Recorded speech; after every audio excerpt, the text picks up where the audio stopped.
Hey guys, it's Roscoe, and on the Space Couch today we're joined by Jedi Master Luke Skywalker, because I'm going to be reviewing this, The Legends of Luke Skywalker.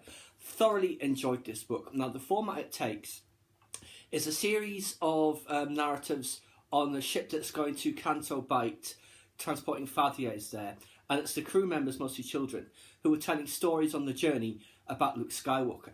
The first one that we briefly mentioned in the first look is, what is it called? It's called The Mythbuster.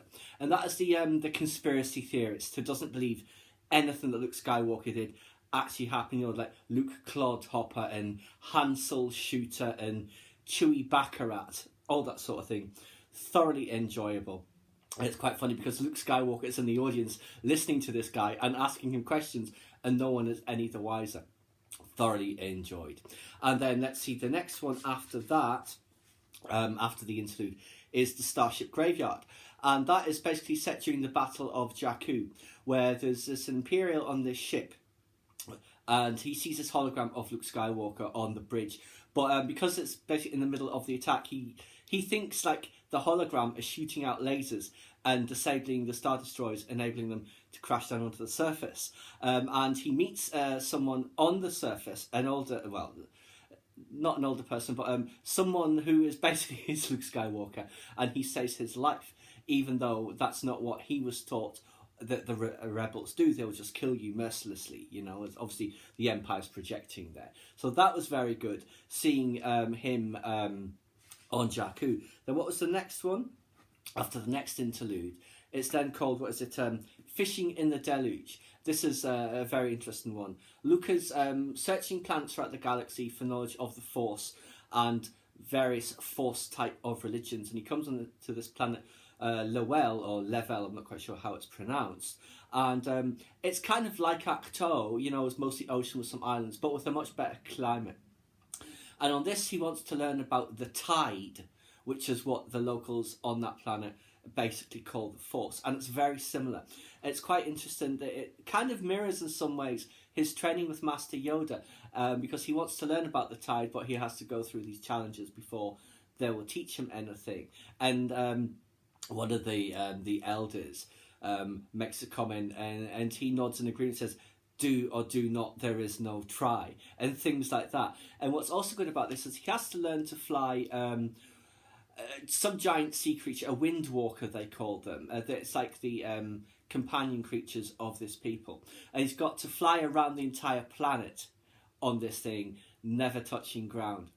And he has someone from the village with him to show him.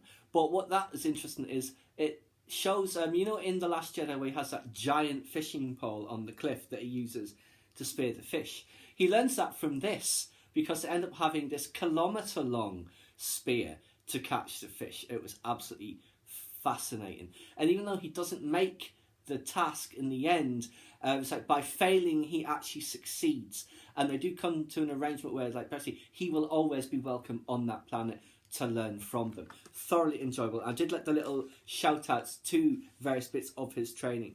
The next one is called I, Droid, and it's from the viewpoint of the droid that is on the ship going to Canto Bight, where she was rescued by Luke Skywalker, because she was a drilling kind of construction droid that gets kidnapped with a bunch of other droids and forced into labour on these mines on this planet, amongst whom R2-D2 is one of the droids, although they don't realise that at the time. Then this other odd droid comes along, and it's Luke Skywalker just wearing like a droid disguise, and he frees all the droid hostages. And the female droid says, not only was he a great man, he was a great droid too, was Luke Skywalker, which was really, really good. And then what else do we have? The Tale of Lugubrious Moat. And that is basically set during Jabba's palace. And it's this tiny little intelligent flea living on Salacious B. Crumb. And it goes into some very interesting detail about the nature of the society of Kawak, which is where Salacious is from, because he's a Kawaki monkey lizard, and the fact they're all inhabited by intelligent colonies of fleas that guide them, because they can speak to their host and stuff. And so he's the one trying to get Salacious to basically survive during Jabba's palace, and then Luke turns up and all of that, and then he abandons Salacious and goes on to Luke and is communicating with Luke and with Leia at one point as well by jumping on them and whispering in their ears. It was kind of far-fetched, but not that far-fetched, given what we know about Star Wars. Thoroughly enjoyable seeing Jabba's pilots being replayed from that angle. And then the final one, I think it is called Big Inside. And basically, Luke and this other woman who's like an exobiologist, they get trapped inside a giant space slug, just like the others nearly did in Empire Strikes Back. It's called an exogorth. And they discover that there were other people a long, long time ago, eons, basically kind of like Jedi types, but probably before the Jedi were around, got trapped in there, but then put themselves into suspended animation so they wouldn't die, and they've been there thousands of years. Luke discovers them. They emerge from their sleep, I guess, and help him to survive, sacrificing themselves in the process. Yes, it's absolutely fantastic. I thoroughly enjoyed it.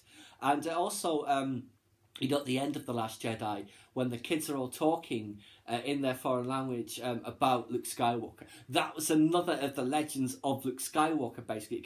It leads up to that moment. I'm sure at least one of those kids is a member of the crew on the ship going to Canto Bight. But yes, great book, thoroughly recommended. Definitely one of my favourites of the new canon so far.